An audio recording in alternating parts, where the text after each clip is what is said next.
दोस्तों, हाल ही के दिनों में भारत के पड़ोसी देशों में देखा गया है, चाहे श्रीलंका के अंदर सत्ता परिवर्तन होते हुए देखा, चाहे बांग्लादेश के अंदर सत्ता परिवर्तन होते हुए देखा। बांग्लादेश, श्रीलंका, यह दोनों ही जगह वजह वही रही जहां जनता किसी न किसी प्रकार से त्रस्त थी और उन्होंने सत्तारूढ़ पार्टी को उखाड़ फेंका।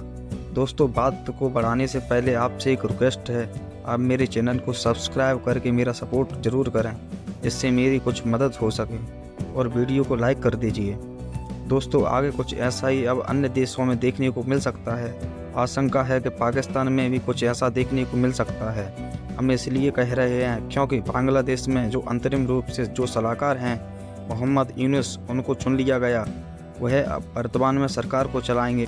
मोहम्मद यूनुस को नोबेल पुरस्कार से सम्मानित भी हैं और यह अपने देश में एक सलाहकार मंडल को लेकर के अंतरिम सरकार चलाएंगे, तब तक जब तक कोई नई सरकार नहीं बन जाती है। लेकिन ऐसी स्थिति में जब भारत के पड़ोसी देशों के अंदर इस प्रकार से जनता का गुब्बार उठ कर के सत्ता परिवर्तन देखा, ऐसी ही संभावना अब भारत के एक अन्य पड़ोसी पाकिस्तान के साथ भी संभावना देखने को मिल रही हैं। ऐसी बातें बोलने का कारण यह है कि जो कारण बांग्लादेश के प्रति जिम्मेदार थे, वही श्रीलंका के प्रति जिम्मेदार थे, वह संयुक्त रूप से पाकिस्तान में भी जिम्मेदार हैं। और ऐसा अगर है तो आज हम चर्चा करने वाले हैं कि क्या पाकिस्तान में सत्ता परिवर्तन हो सकता है, क्या पाकिस्तान के अंदर इसी प्रकार की स्थितियां बन सकती हैं जो हाल ही में श्रीलंका के अंदर और बांग्लादेश के अंदर बनी है। स्थिति इसलिए बन रही है कि पाकिस्तान आर्मी चीफ ने बाकायदा जनता को वार्निंग दे डाली है कि हमारे देश में बांग्लादेश जैसा करने का प्रयास मत करना। इसका मतलब कहीं ना कहीं सेना को इस बात की शोभवाहट है कि किसी भी प्रकार से जनता वही दौरा ला सकती है जो बांग्लादेश के अंदर लाई है। इसका मतलब यह हुआ कि पाकिस्तान भी बांग्लादेश के संकट से अपने आप को डरा हुआ पा रहा है। तो क्या हम यह मान लें कि जो शहबाज शरीफ की यहाँ सरकार चल रही है, उस सरकार को किसी प्रकार से कोई संकट मिल सकता है? क्योंकि इमरान खान भी उसी तरह जेल में हैं जैसे खालिदा जिया बांग्लादेश की जेल में थी। खालिदा जिया और शेख हसीना में जो समान स्थिति थी, वैसे ही शहबाज शरीफ भी सरकार में इलेक्शन रिजल्ट के बाद निकल कर आए। जैसे खालिदा जिया ने शेख हसीना पर आरोप लगाए थे, शेख हसीना पर भी आरोप था कि उन्होंने चुनाव में धांधली की है, वैसा ही आरोप शहबाज शरीफ पर भी है इमरान खान के समर्थकों द्वारा कि वह चुनाव में धांधली करके चुनाव जीते हैं। और माने भी क्यों ना, दोनों में अगर समानता देखी जाए तो आप देखिए, शेख हसीना जब चुनाव लड़ी तो खालिदा जिया जेल में थी, या कहिए कि खालिदा जिया चुनाव ही नहीं लड़ी थी क्योंकि उन्होंने चुनाव से अपने आप को बाहर रख लिया था, यह कहते हुए कि भाई आपने बिना अंतरिम सरकार बनाए चुनाव लड़ने का निर्णय लिया है, हम इसका समर्थन नहीं करते। वहीं स्थिति अगर आप पाकिस्तान की देखें तो पाकिस्तान में जो इमरान खान की पार्टी है, इमरान खान की पार्टी का पाकिस्तान के सरकार ने इलेक्शन का चुनाव चिन्ह है वो तक को छीन लिया, इनसे राजनीतिक पार्टी का दर्जा तक कैंसिल कर दिया, इमरान खान को जेल में डाल दिया। इमरान खान के समर्थक फिर भी चुनाव लड़े। चुनाव में पहले जब इलेक्शन रिजल्ट आए, उनमें इमरान खान की पार्टी का जो निर्दलीय चुनाव लड़े हुए लोग हैं वो मिलकर के जीतते हुए दिखाई दिए। फिर पता नहीं लास्ट में क्या सेटिंग बिठाई कि शहबाज शरीफ चुनाव जीत जाते हैं और फिर सरकार बना लेते हैं। इसका मतलब जो स्थितियां बांग्लादेश में हैं, वैसी स्थितियां पाकिस्तान के अंदर भी घटित हुई हैं। रही बात केवल राजनीतिक स्थितियों की, इसके अलावा बहुत सी स्थितियां, जैसे पाकिस्तान का लंबा इतिहास रहा है कि यहाँ पर कोई भी सरकार आज तक अपने 5 साल पूरे नहीं कर पाई है, हमेशा सेना बाहर निकल कर चली आती है। ऐसे में सेना का यह कहना है कि बांग्लादेश की तरह मत सोच लेना। यह दर्शाता है कि अगर सोच लिया तो सेना फिर से आ जाएगी, और बांग्लादेश की तरह ही तख्ता पलट अगर पाकिस्तान में होता है तो पाकिस्तान में तो पहले से ही सैन्य सरकारें बनती आई हैं, हमेशा यहाँ पर सरकारों के रूप में मिलिट्री शासन चलता आया है। तो क्या हम यह मान लें कि यहाँ पर जनता का विद्रोह करेगी और मिलिट्री दबाने की तैयारी हो जाएगी? सारी बातें एक एक करके आज हम जानेंगे। वर्ष 1947 में जब भारत का विभाजन हुआ तो भारत से निकलकर पाकिस्तान 2 भागों में बटा। पाकिस्तान का एक तरफ गया भारत के पूर्वी क्षेत्र में, वह पूर्वी पाकिस्तान कहा गया, और दूसरी तरफ पश्चिम में तो पश्चिमी पाकिस्तान कहा गया। पूर्वी व पश्चिमी पाकिस्तान एक दूसरे से 1971 में अलग हो गए। पूर्वी पाकिस्तान बांग्लादेश के रूप में 1971 से जाना गया। 1971 तक ये दोनों हिस्से एक ही हुआ करते थे, लेकिन आज बांग्लादेश ने ग्रोथ पाकिस्तान से कहीं ज़्यादा दिखाई है। इनसे कम जनसंख्या, इनसे कम क्षेत्रफल, इनसे कम रिसोर्सेज होने के बावजूद भी इनसे अधिक जीडीपी लेकर आज बांग्लादेश बैठा है। यह दर्शाता है कि बांग्लादेश ने पाकिस्तान को पीछे पछाड़ दिया है। इसके बावजूद पाकिस्तान की राजनीति बांग्लादेश से कहीं ज़्यादा प्रभावी है, अपने आप को मानती है। चलिए एक एक करके उन सभी कारकों को समझते हैं जिनसे इस बात के कयास लगाए जा रहे हैं कि पाकिस्तान ने भी पूरी तरह से वह हालात तैयार कर लिए हैं जो आने वाले समय में इनके यहाँ पर भी वैसी स्थितियाँ देखने के लिए तैयार हैं जो अभी श्रीलंका और बांग्लादेश ने देखी हैं। सबसे पहले बात हो विकास की, तो मेरे प्यारे दोस्तों, जहाँ तक पहले यह दोनों एक दूसरे के साथ मिलकर भारत का हिस्सा हुआ करते थे, भारत से अलग होने के बाद पाकिस्तान के पास बहुत ही कम विदेशी मुद्रा भंडार बचा है। ग्रोथ अगर बात की जाए तो बांग्लादेश में 96% घरों में बिजली जाती है, तो पाकिस्तान में अभी 75% घरों के अंदर ही बिजली पहुंचती है।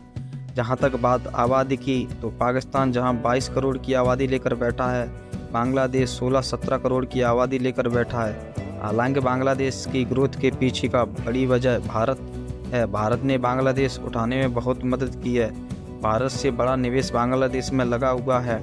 यही कारण है कि बांग्लादेश का जो टोटल एक्सपोर्ट है वह 64.2 बिलियन का होता है। पाकिस्तान के केस में वह 64.7 मिलियन डॉलर ही इनका फॉरेन ट्रेड है। पाकिस्तान का जो जुलाई से मार्च के बीच में हुआ है, बात हो अगर फॉरेन रिजर्व की, फॉरेन रिजर्व में जहां भारत दुनिया का चौथा सबसे अधिक फॉरेक्स रखता है, उसके मुकाबले पाकिस्तान 80 से 79वें स्थान पर आता है, तो बांग्लादेश 84वें स्थान पर आता है। पाकिस्तान के पास 8 बिलियन डॉलर का रिजर्व है, उनके पास 7 बिलियन डॉलर का रिजर्व है। यानी कि आर्थिक रूप से डेवलपमेंट के हिसाब से बांग्लादेश और पाकिस्तान लगभग एक दूसरे से मिलते जुलते हैं। ऐसे में ज़्यादा जनसंख्या वाला पाकिस्तान और ज़्यादा उस किनारे पर बैठा है जो इस प्रकार के संकट देख सकता है। बात की जाए अर्थशास्त्र की, तो यहाँ पर जीडीपी को अगर देखा जाए तो बांग्लादेश की जीडीपी की ग्रोथ के हिसाब से बांग्लादेश पाकिस्तान से बेटर है। इसका मतलब यह हुआ कि पाकिस्तान में पैदा होने वाला जनसंख्या के लिए जो आवश्यक गुड्स और सर्विस हैं वह बांग्लादेश से कम हैं।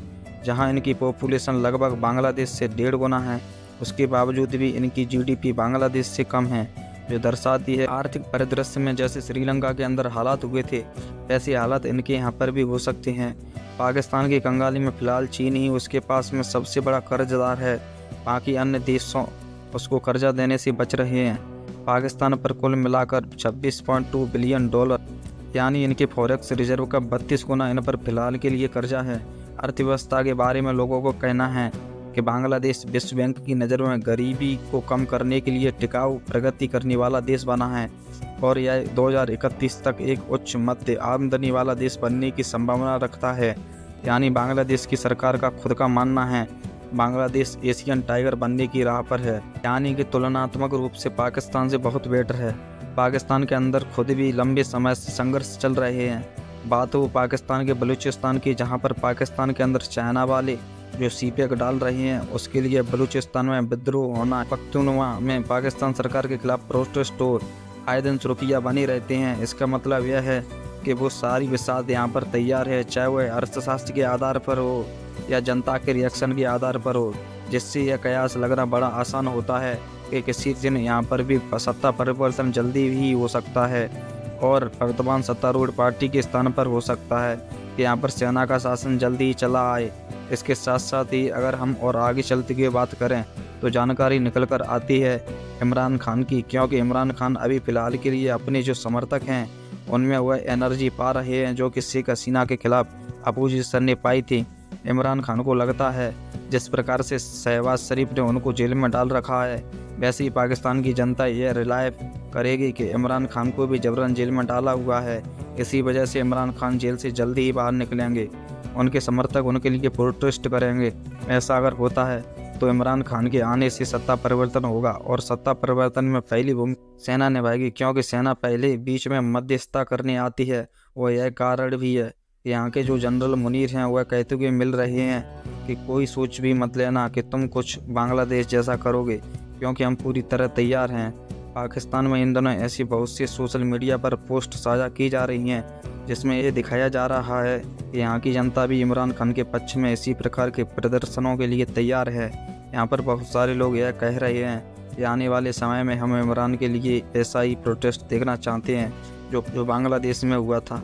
इसी के लिए जहाँ की सेना सबको धमकाती हुई पाई जा रही है, इसका मतलब सेना को इस बात की सुगबुगाहट तो है कि यहाँ पर कुछ भी ऐसा हो सकता है, लेकिन अगर ऐसा होता है तो सेना उसे बचाने का प्रयास करेगी। उम्मीद है कि आप सभी साथी को वीडियो पसंद आया होगा। लाइक कर दीजिए, चैनल को सब्सक्राइब करना ना भूलें। मिलते हैं अगली वीडियो में, तब तक के लिए जय हिंद।